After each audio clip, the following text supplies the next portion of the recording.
Hello friends, Kavita classes for home science में आप सभी का स्वागत है। फ्रेंड्स, आज हम लोग बात करेंगे उत्तर प्रदेश प्रवक्ता भर्ती परीक्षा 2006 का क्वेश्चन पेपर है यूपी पीजीटी का।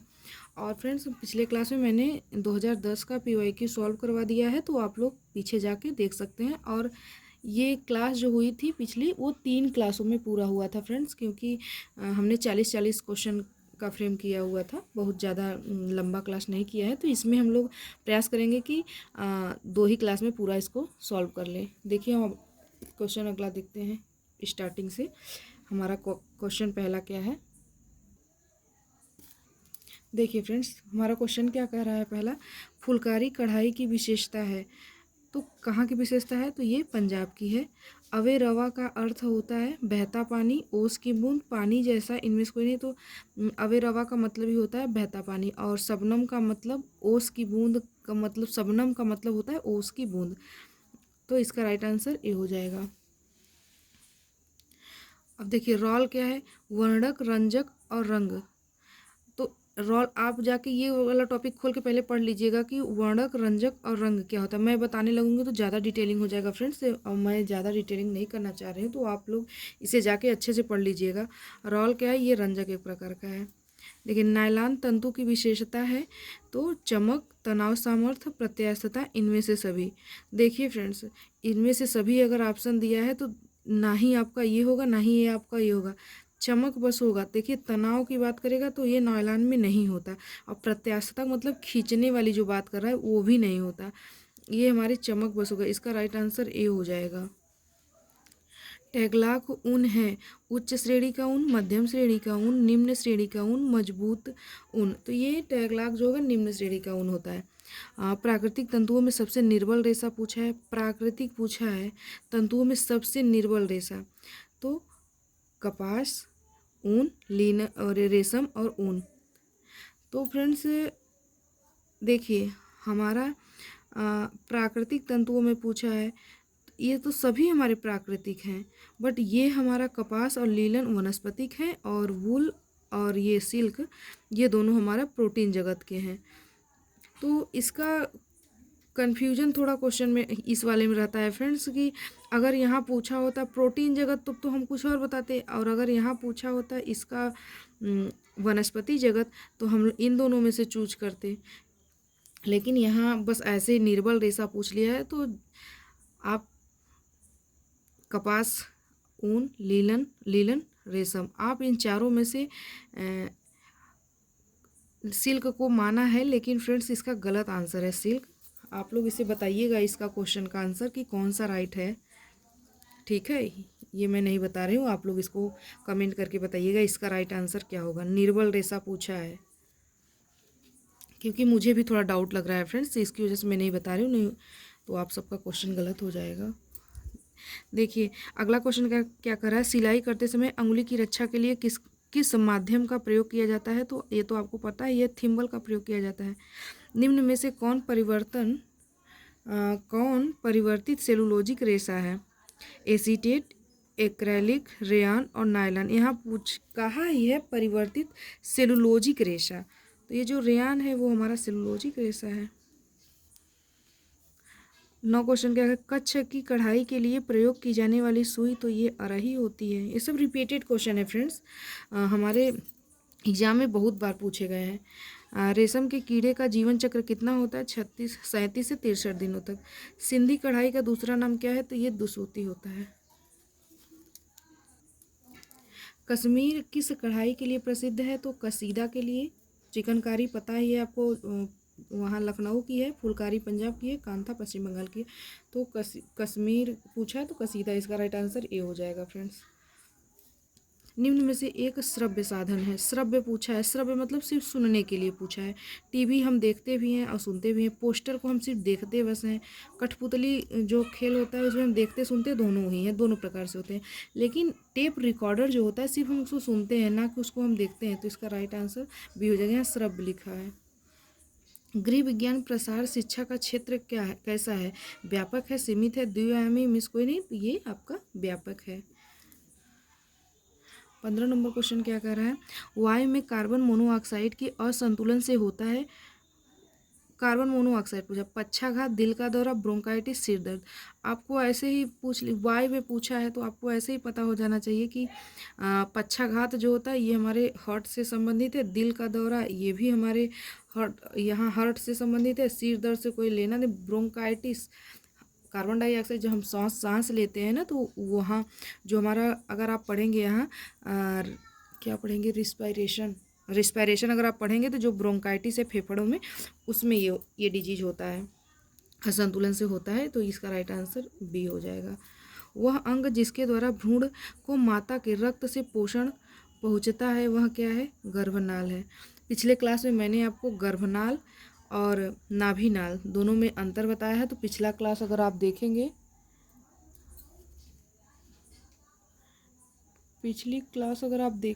चल रहा है वीडियो, पिछली क्लास अगर आप देखेंगे तो उसमें मैंने अच्छे से डिटेलिंग किया हुआ है, तो इसका राइट आंसर सी हो जाएगा।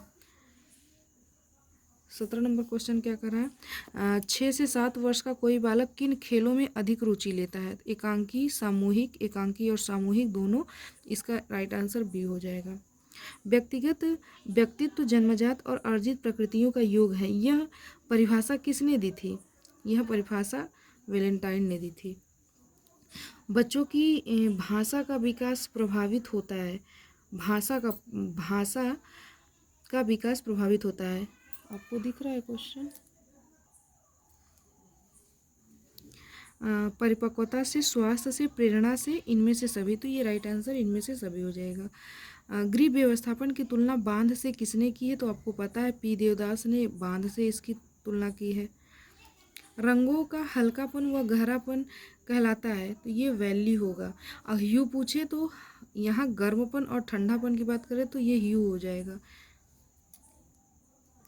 आगे क्वेश्चन देखते हैं, निम्नलिखित में से कौन सा रंग ठंडा रंग है, तो ये आपको पता है नीला रंग ठंडा है, लाल, नारंगी, हरा ये तो ऐसे ही गर्म रंग है, आपको देख के ही पता चलता है।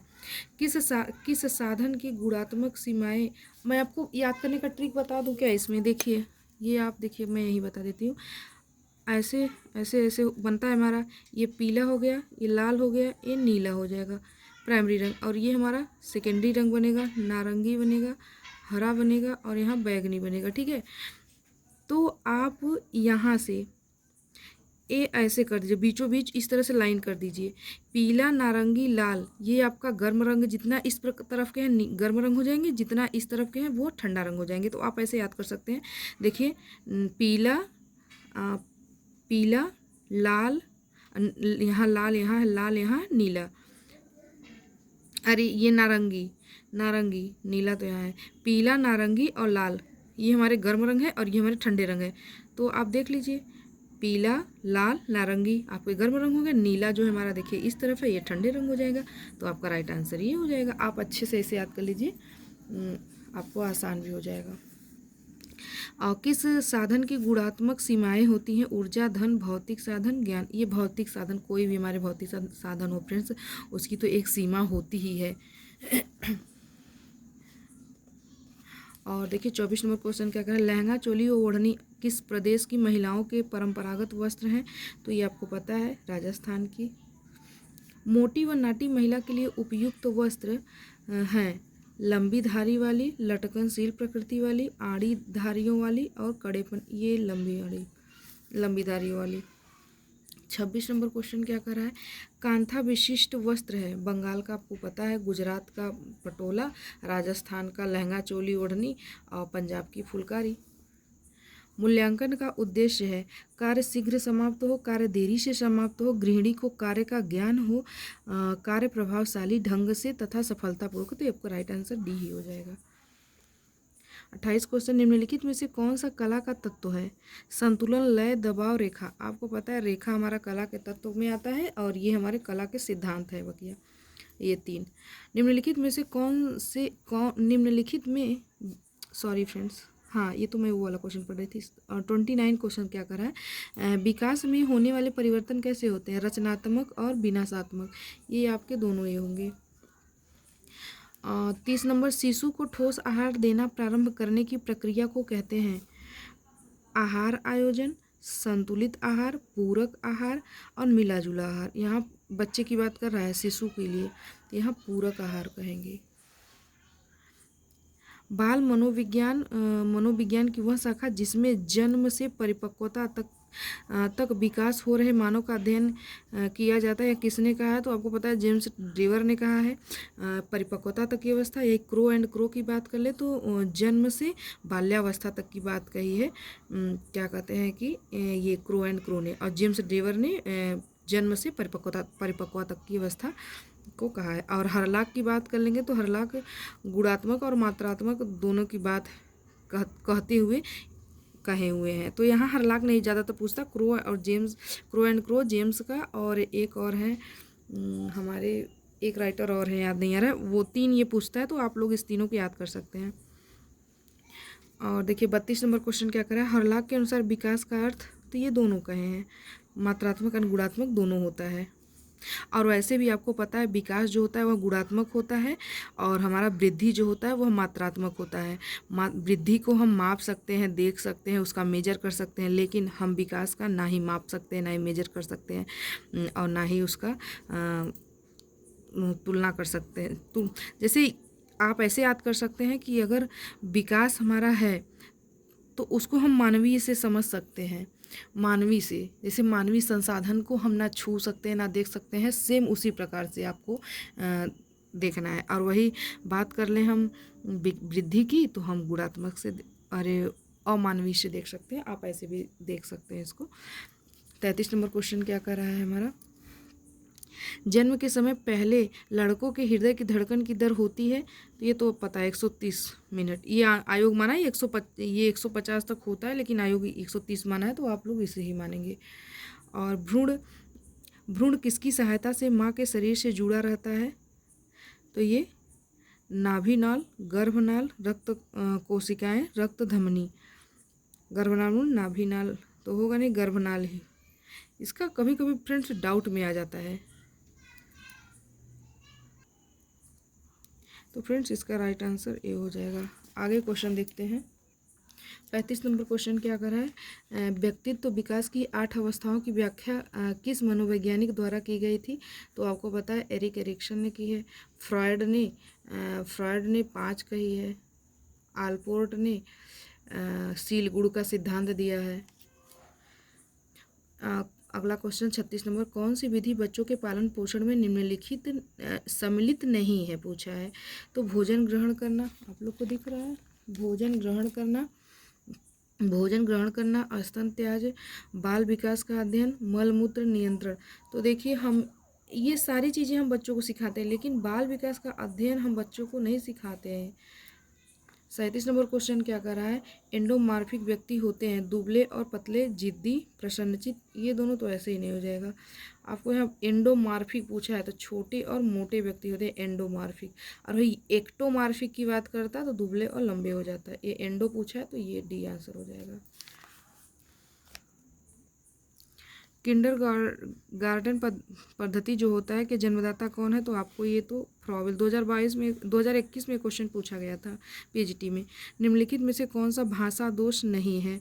लिस्पिंग, स्टैमरिंग, स्टंटिंग और क्विंग। ये भाषा के प्रकार है फ्रेंड्स। भाषा के प्रकार कौन है? सबसे पहले क्विंग, फिर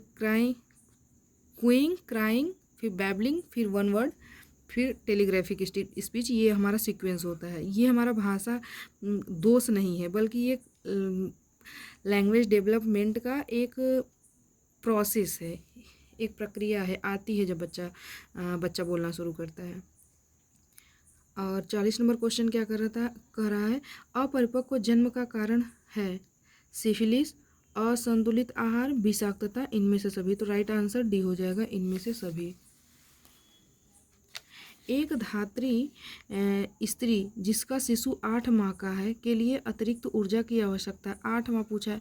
ये देखिए हमारा ये आरडीए जो है फ्रेंड्स 2006 के अकॉर्डिंग इसमें जो कुछ भी माना ये सी ही माना हुआ है। और लेकिन 2024 के अकॉर्डिंग हम लोग देखते हैं, अगर हम लोग बात कर लें फ्रेंड्स कि 2024 में क्या है, अगर यहाँ मैं बता देती हूँ, अगर गर्भवती है फ्रेंड्स तो 350 हो जाएगा अगर गर्भवती है। और अगर स्तनपान कराने वाले 0 से 6 माह का अगर बेबी है तो उसके लिए 600 किलो कैलोरी। और वही अगर आपकी बात कर ले कि 7 से 12 वर्ष का अगर बेबी हो गया है तो आपको 520, ये RDA 520, ये RDA 24 के अनुसार ये गर्भावस्था में 350। तो आपका राइट आंसर यहाँ 8 माह का पूछा था तो ये आपका 520 होगा। अगला क्वेश्चन देखते हैं फ्रेंड्स। बुद्धि लब्धि मापने का फार्मूला क्या है? मानसिक आयु अपान शारीरिक आयु इंटू 100, ये हमारा राइट आंसर है। अगर पूछे कि मानसिक आयु का किसने ये दिया, तो ये पूरा पूछ ले कि आपको किसने दिया है, और आपसे पूछे सबसे पहले बुद्धि लब्धि जो था किसने लाया। ये 4 चीज़ें हैं, इसमें आपको ध्यान रखना है कि बुद्धि लब्धि किसने लाया। और मैंने एक शॉर्ट वीडियो में बना के इसको डाला हुआ है, आप सर्च करिएगा बुद्धि लब्धि तो खुद ही शॉर्ट में है आ जाएगा, तो आप उसको चारों को देख लीजिएगा। एक प्रक्रिया जिसमें 2 या 2 से अधिक लोग अपने विचारों का आदान प्रदान करते हैं। प्रसार योजना, कार्यक्रम कार्यान्वयन, प्रसार प्रक्रिया, संचार, ये इसका राइट आंसर तो संचार हो जाएगा, कम्युनिकेशन। अनौपचारिक शिक्षा होता है लोचमय और सीखने वाली, समस्यात्मक, यूनिफॉर्म एवं विषय अभिमुखी, इनमें से कोई नहीं। ये तो हमारा औपचारिक होगा, ये समस्यात्मक कुछ होता है नहीं, ये भी नहीं होगा। यहाँ अनौपचारिक कह दिया तो ये हमारा लोचमय एवं सीखने वाली होगा। प्रौढ़ शिक्षा से लाभ है राष्ट्रीय विकास में, सामाजिक पुनर्गठन में, आर्थिक विकास, ये सभी आंसर आपका राइट हो जाएगा। और प्रसार शिक्षा का आधार है ग्रामीण जीवन, कस्बाई जीवन, शहरी जीवन, नगरीय जीवन, ये ग्रामीण जीवन। अभी हमारा MP सेट का एग्जाम हुआ है, वहाँ से ये क्वेश्चन उठाया था। अगला क्वेश्चन देखते हैं फ्रेंड्स। 47 नंबर क्वेश्चन क्या करें फ्रेंड्स, मैं क्वेश्चन का नाम नहीं ले रहे हैं तो आप लोग देख ही रहे हैं कौन सा क्वेश्चन हो रहा है। तो 47 देखिए क्या करें। पोस्टर लाभदायक होते हैं अनपढ़ लोगों के लिए, अनपढ़ व पढ़े लिखे दोनों के लिए, केवल पढ़े लिखे के लिए, इनमें से कोई नहीं। तो ये दोनों हो जाएगा। ये देखिए पीछे जो एक मैं क्वेश्चन बताई वो और ये वाला क्वेश्चन दोनों वहाँ MP सेट में पूछा गया था फ्रेंड्स। और देखिए अगला क्वेश्चन कह रहा है केयर भारत में कार्य कर रही है। अगर ऐसे पूछता तो 1946 में इसकी स्थापना की गई थी, और लेकिन अगर भारत में पूछ ले तो तब 1950 हो जाएगा। इसका राइट आंसर C हो जाएगा। अगर पूछ ले केयर की स्थापना कब हुई थी तो 1946, लेकिन अगर पूछ ले भारत में कार्यक्रम कब शुरू किया गया इससे, तो आपको बताना है 1950 में। आज शिक्षा प्रसार करने का प्रभावशाली साधन है। आज शिक्षा प्रदान करने का सबसे प्रभावशाली क्या है? रेडियो, पोस्टर, दूरदर्शन, नाटक। तो ये दूरदर्शन जो है आजकल सबसे अच्छा है। 50 नंबर क्वेश्चन क्या कह रहा है, आपको दिख रहा है फ्रेंड्स। प्रसार एक शिक्षा है जिसका उद्देश्य उन लोगों के बीच व कार्यविधि में परिवर्तन लाना है जिसके साथ काम किया जाना है। यह परिभाषा दी है, ये परिभाषा दिए हैं डगलस स्मिंगर द्वारा दिए हैं, स्मिंगर के द्वारा दिया गया। इसका राइट आंसर B हो जाएगा। लिंगन मॉडल में संचार का छठा तत्व कौन सा है? तो ये आपका श्रोता प्रतिक्रिया है।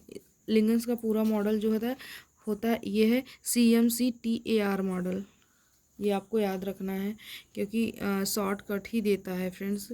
ये LT के एग्जाम में भी अभी पूछा था हमारा ये एक क्वेश्चन, इससे वो 7 एंड बीवर का पूछा था, उसमें 7 एंड बीवर का।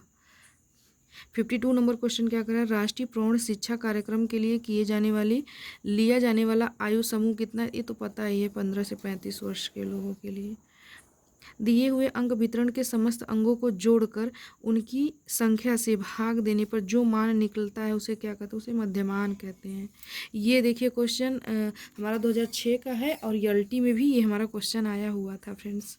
देखिए LT में ये भी आया था और यहाँ से आया था, लेकिन दूसरा ये इनका नहीं आया था, लिंगन्स का, वो 7 बीवर का गया था। सांख्यिकी आंकड़ों का प्रदर्शन कहलाता है ग्राफ। देखिए ये डिक्टो क्वेश्चन LT का छपा हुआ है, ये भी क्वेश्चन था, आप लोग जाके से मिला लीजिएगा, ये C आंसर हो जाएगा इसका। समन्वित ग्रामीण विकास कार्यक्रम का आरंभ हुआ था, ये 1986 में हुआ था। संखास्थी कहाँ की है? तो ये कान की हड्डी है। रक्त का pH मान, ये देखिए 2021 में जो PGT का एग्जाम हुआ था ये आया था 7.34 से 7.45, ये हमारा इसका pH होता है। अगला क्वेश्चन, निकट दृष्टि दोष का लक्षण है आनुवंशिक, आँखों पर सूजन, आँखों की अधिक जोर पड़ना, उपर्युक्त सभी। ये सारे आंसर हो जाएंगे फ्रेंड। देखिए 58 क्वेश्चन हमने कर लिए हैं, 58। अब देखिए 59 और 60 क्वेश्चन हम लोग कर लेते हैं। और देखिए वसा का अवशोषण होता है ग्रास नली से छोटी आंत में, बड़ी आंत में और मुख में। तो इसका राइट आंसर क्या होगा? वसा का पूछा है तो छोटी आंत में। बोमन संपुट का आकार कैसा होता है? सेम के बीज के आकार का, त्रिकोणी, उभयावतल, गहरे प्याले के समान। तो देखिए इसका राइट आंसर आपका गहरे प्याले के समान। अब बोमन संपुट होता कहाँ है? तो किडनी में होता है हमारा। ये देखिए किडनी ऐसे होता है, ऐसे करके होता है दोनों तरफ किडनी। किसके अधिवृक्क ग्रंथि होती है, एक मेडुला भाग होता है, एक कॉर्टेक्स भाग होता है। एक कॉर्टेक्स भाग ऊपर का होता है, मेडुला भाग अंदर का होता है। ये ऐसे करके, ये तो उसी में पाया जाता है बोमन संपुट। और अगर पूछे किडनी का आकार पूछता तब सेम के बीज के समान रहता है। 61 नंबर क्वेश्चन देखिए क्या करा है। मानव कोशिकाओं में उपस्थित गुणसूत्रों की संख्या होती है, गुणसूत्रों की संख्या 22 जोड़े प्लस XY गुणसूत्र। ये इसका यही राइट आंसर होगा। 62 नंबर क्वेश्चन क्या कर रहा है?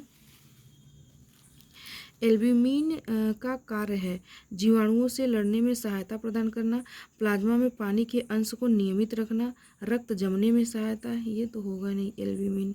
कोशिकाओं को भोजन पोषण, ये भी नहीं। प्लाज्मा में पानी के अंश को नियमित बनाए रखना, जीवाणुओं को लड़ने में, ये आपका राइट आंसर बी हो जाएगा। फ्रेंड्स एक बार कन्फ्यूजन है, आप लोग जाके इसे थोड़ा चेक करिएगा, लेकिन जहाँ तक अंदाजा है बी ही आंसर हो जाएगा।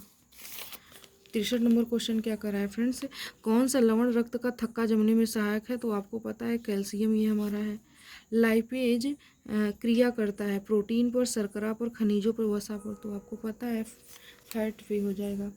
एक वयस्क के छेदन दांतों की संख्या पूछा है। देखिए फ्रेंड्स, कोई अब छेदन अगर आपको नहीं पता था तो 6 दांत कोई नहीं होता हमारा, 3 भी कोई नहीं होता, 2 भी नहीं होता, 4 होते हैं। कौन?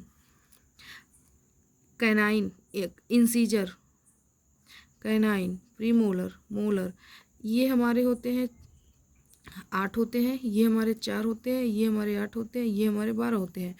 ठीक है, तो यहाँ छेदन दाग, अब बताइए इसमें से 4 ही ऐसा था जो ऑप्शन में आपको था, आपके था, नहीं तो कोई इसमें मिल नहीं रहा था। तो आपका राइट आंसर यही हो जाएगा। कर्णावर्त सहायता करता है, ये कान से, अब कर्णावर्त कर दिया तो सुनने, कान क्या करता है? सुनने के काम में आता है। तो इसका राइट आंसर भी हो जाएगा।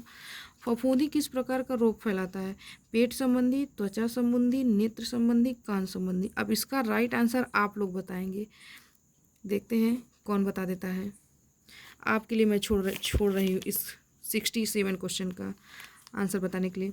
जल को शुद्ध करने का भौतिक साधन है उबालना, छानना, वाष्पीकरण, इनमें से सभी। यहाँ पूछा है जल को शुद्ध करने का भौतिक साधन पूछा है, तो देखिए उबाल कर, छानना, वाष्पीकरण, ये सभी हो जाएंगे। और फ्रेंड्स जल को शुद्ध करने के जो विधियाँ हैं, उपाय हैं, उसको मैंने एक शॉर्ट में अभी कल मैंने क्लास डाला था, तो उसमें मैंने बताया हुआ है। तो क्लैगन विधि, जैसे अस्थाई और अस्थाई होता है ना, तो क्लैगन विधि उबाल कर और सोडियम के विधि से, मतलब कैसे कैसे करना है आप उसे जाकर उसमें देख लीजिएगा, मैंने अच्छे से बताया हुआ है उसमें ये जल को शुद्ध करने के तरीकों को। अगला क्वेश्चन देखते हैं। संवातन के लिए क्या आवश्यक है? खिड़कियों, दरवाजों तथा वेंटिलेटरों की पर्याप्त संख्या, घर का बड़ा होना, वृक्ष, हरे वृक्ष, उपयुक्त सभी। देखिए फ्रेंड्स, अब जरूरी थोड़ी नहीं है कि हर व्यक्ति का घर बड़ा हो, तो ये तो आंसर ऐसे ही कट जाएगा। हरे वृक्ष, अब क्या पता कि जिसका घर जहाँ है वहाँ हरा वृक्ष है या नहीं है, तो इसका भी नहीं कह नहीं सकते। खिड़कियों, दरवाजों तथा वेंटिलेटरों की पर्याप्त संख्या, ये आपकी सही आंसर हो जाएगा। और आयोग तो इसको माना है, लेकिन राइट आंसर यही हो जाएगा। 70 नंबर क्वेश्चन क्या कर रहे हैं? अगर आपको आयोग जो माना है उसको भी आप सभी भी कर सकते हैं, क्योंकि 4 ऑप्शन दिया रहता है तो अक्सर लोग जो चौथा रहता है टिक मार देते हैं, लेकिन ऐसी गलती आप नहीं करिएगा। चारों ऑप्शन पे विचार करिएगा, उसके बाद ही आंसर बताइएगा। 70 नंबर क्वेश्चन क्या करें, निषेचन की प्रक्रिया होती है डिम्ब वाहिनी में, डिम्बाशय में, गर्भाशय में, वैजाइनल कैनाल में। तो डिम्ब वाहिनी का मतलब होता है फैलोपियन ट्यूब, फैलोपियन ट्यूब। तो आपका राइट आंसर यही हो जाएगा, निषेचन की प्रक्रिया। रीढ़ की हड्डी में कशेरुकाओं की संख्या कितनी होती है? 33। हेलो फ्रेंड्स, आगे देखते हैं हम लोग। देखिए, लसिका द्रव्य की प्रकृति होती है क्षारीय होती है, अम्लीय होती है, न क्षारीय न अम्लीय, कुछ क्षारीय कुछ अम्लीय। ये हमारा क्षारीय होता है फ्रेंड्स। लसिका। क्रोमैटिन निर्मित होता है प्रोटीन से, विटामिन से, वसा। ये तो प्रोटीन से होगा, क्रोमैटिन जाल कैसे बनता है? प्रोटीन। एड्स की जानकारी हमें किस वर्ष मिली? तो ये तो 1975 में मिली थी। इंसुलिन हार्मोन का मुख्य कार्य क्या है? प्रोटीन का शरीर में नियंत्रण, कार्बोहाइड्रेट को नियंत्रण, वसा का नियंत्रण, उपयुक्त सभी। ये कार्बोहाइड्रेट जैसे ग्लूकोज के लेवल को मेंटेन करता है इंसुलिन हमारा जो होता है। केंद्रक का नाम किसके द्वारा रखा गया? तो ये तो पता है, रॉबर्ट हुक जी के बारे में आपको। 77 नंबर क्वेश्चन क्या कर रहा है, दहन प्रक्रिया तथा निःश्वास द्वारा विसर्जित गैस है। दहन प्रक्रिया, निःश्वास। निःश्वास का मतलब एक्सपायरेशन, मतलब इनहेल नहीं, एक्सहेल की बात कर रहा है, तो ये कार्बन डाइऑक्साइड हो जाएगा। रक्त के जमने में कौन सा प्रोटीन सहयोगी होता है? ये फाइब्रिनोजेन होता है। निम्नलिखित में से कौन सा उत्सर्जन तंत्र का अंग नहीं है? उत्सर्जन अंग का, देखिए फेफड़ा भी हमारा है, त्वचा भी है, मलाशय है, लेकिन ये मस्तिष्क जो है ये नहीं है, नहीं, क्योंकि पूछा ही नहीं है तो बताना ही आपको सी आंसर होगा। 80 नंबर क्वेश्चन क्या कर रहा है आपको, टेस्टोस्टेरोन हार्मोन का उत्पादन होता है। अब बताइए, ये टेस्टोस्टेरोन हार्मोन फीमेल हार्मोन नहीं है, ये मेल हार्मोन है, पुरुषों में पाया जाता है। और टेस्टोस्टेरॉन पूछा है, और वृषण में, शुक्राशय में, अग्नाशय में, पुरुषस्थ ग्रंथि में। तो ये हमारा वृषण में पाया जाता है फ्रेंड्स। और इसका आंसर ये बता रहा है, एक बार इसको भी आप चेक करिएगा, देखिएगा। हमें जहाँ तक पता है, टेस्टोस्टेरॉन हार्मोन का जो उत्पादन होता है वह सेमनीफेरस ट्यूब्यूल्स के लीडिंग सेल से होता है। तो आप लोग इसे एक बार चेक करिएगा। इसका राइट आंसर मेरे हिसाब से तो ये टेस्टिस के अंदर होता है, सेमनीफेरस ट्यूब्यूल्स तो उसी के अंदर होता है, तो मेरा ख्याल यही है, देखिएगा। और फ्रेंड्स देखिए, क्लास लंबी हो गई, 27 मिनट का हो गया, और 80 क्वेश्चन मैंने आज इसमें करा दिए हैं। कल 81 से लेकर 125 तक क्वेश्चन कल की क्लास में देखेंगे फ्रेंड्स। और आप लोग कमेंट कीजिएगा फ्रेंड्स, हमारा क्लास कैसा लगा, और जो कुछ हमारी त्रुटि होगी फ्रेंड्स आप लोग मैसेज कीजिएगा, क्योंकि मैं भी आप ही लोगों की तरह एक लर्नर हूँ। और फ्रेंड्स कमेंट अपना ज़रूर करिएगा। फिर अगले क्लास में मिलते हैं, तब तक के लिए धन्यवाद।